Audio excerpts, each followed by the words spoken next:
শ্রীমদ্ ভাগবত গীতা দ্বাদশ অধ্যায় ভক্তিযোগ শ্লোক সংখ্যা 11তম হইতে 15তম।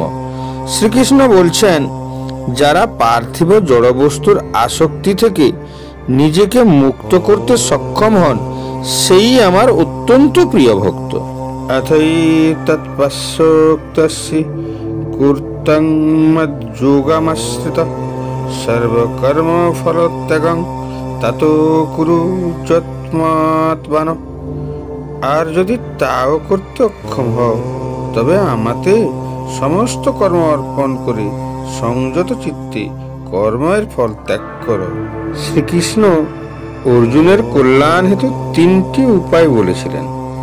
তৃতীয় উপায়ে তিনি অর্জুনকে তার সমস্ত কর্ম ঈশ্বরের উপর সমর্পণ করে কর্মের ফল ত্যাগ করতে, কিন্তু এর জন্য পবিত্রতা ও দৃঢ় বুদ্ধি থাকা প্রয়োজন।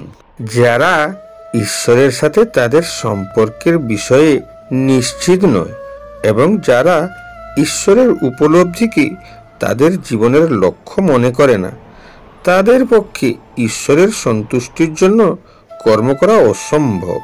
শ্রেয় হি জ্ঞানাম্ভাসাজ জ্ঞানাদান্নং বিশিষ্যতে ধ্যানাৎ কর্ম ফলত্যাগস্ত গচ্ছন্তি অনন্তরম। তুমি যদি এই প্রকার অভ্যাস করতে সক্ষম না হও তাহলে জ্ঞানের অনুশীলন করো।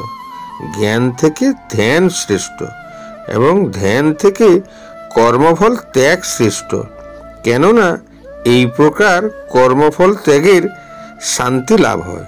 শ্রীকৃষ্ণ বলেছেন, জ্ঞান অর্জনের পরিবর্তে মনকে ধ্যান প্রক্রিয়ায় নিয়োজিত করাই উত্তম। প্রকৃতপক্ষে ধ্যানের মাধ্যমে ব্যক্তি তার মনকে নিয়ন্ত্রণ করতে পারে এবং পার্থিব ভোগ থেকে বিচ্ছিন্ন করতে পারে। মন যখন পার্থিব ভোগ থেকে বিচ্ছিন্ন হয় তখন এই বিচ্ছিন্নতার গুণের প্রভাবে তারা পরবর্তী পর্যায়ে কর্মফলের ত্যাগে সক্ষম হয় এবং তারা তাদের বুদ্ধিকে আরো শক্তিশালী করে উচ্চতর অবস্থায় অর্থাৎ ঈশ্বরের সাথে নিবিড় সম্পর্কে যুক্ত হয়। তাই জ্ঞান থেকে ধ্যান শ্রেষ্ঠ, ধ্যান থেকে কর্মফল ত্যাগ শ্রেষ্ঠ। আদিষ্ট সর্বভূতানাং মৈত্র করুণ এব চ নির্মম নিরহংকার সমদুঃখ সুখ ক্ষমি সন্তুষ্ট সততং যোগী যতাত্মা দৃঢ় নিশ্চয় মর্জর্পিতমন বুদ্ধির্য মদভক্ত সমে প্রিয়। যিনি সমস্ত জীবের প্রতি দেশ শূন্য, বন্ধুভাবাপন্ন, কৃপালু, মমত্ব বুদ্ধি শূন্য, নিরহংকার, সুখে ও দুঃখে সমভাবাপন্ন, ক্ষমাশীল, সর্বদা সন্তুষ্ট, সর্বদা ভক্তিযোগে যুক্ত, সংযুক্ত স্বভাব, দৃঢ় সংকল্পযুক্ত এবং যার মন ও বুদ্ধি সর্বদা আমাতে অর্পিত, তিনি আমার প্রিয় ভক্ত। আত্মা হলো ভগবানের অর্থাৎ পরমাত্মার সেবক এবং আত্মা জ্ঞান দ্বারা আলোকিত হলেই আমরা সত্যিকার অর্থে পরমেশ্বরের কাছে আত্মসমর্পণ করি। এই উৎসর্গে মন ও বুদ্ধির গুরুত্ব রয়েছে। এগুলো যখন ঈশ্বরের উদ্দেশ্যে নিবেদিত হয় তখন আমাদের ব্যক্তিত্বের অবশিষ্ট অংশ দেহ, যৌনাঙ্গ, ইন্দ্র, জাগতিক বস্তু এবং আত্মাও স্বাভাবিকভাবেই ঈশ্বরের সেবায় নিবেদিত হয়ে যায়। শ্রীকৃষ্ণ বলেছেন, যে সকল ভক্তরা ভগবানের ভক্তিতে নিমগ্ন থাকার এই গুণগুলি প্রদর্শন করেন তারা ঈশ্বরের কাছে খুবই প্রিয় হয়।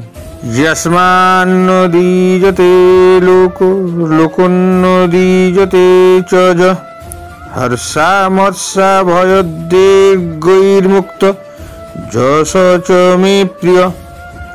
যার থেকে কেউ উদ্বেগ প্রাপ্ত করে না, যিনি কারো দ্বারা উদ্বেগ প্রাপ্তি হন না এবং যিনি হর্ষ, ক্রোধ, ভয় ও উদ্বেগ থেকে মুক্ত, তিনি আমার অত্যন্ত প্রিয়।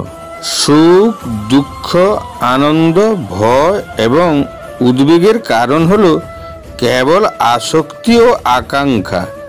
এটি ব্যক্তির মধ্যে পার্থিব জড়বস্তু উপভোগ করার আকাঙ্ক্ষা তৈরি করে, যেগুলিকে হারানোর চিন্তায় তাদেরকে ভীত করে এবং উদ্বেগের প্রকাশ ঘটে।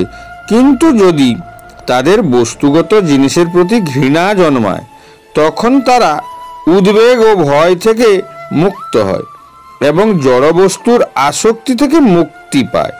সেই সকল জ্ঞানী ব্যক্তিগণ ঈশ্বরের অত্যন্ত প্রিয় হয়ে থাকেন।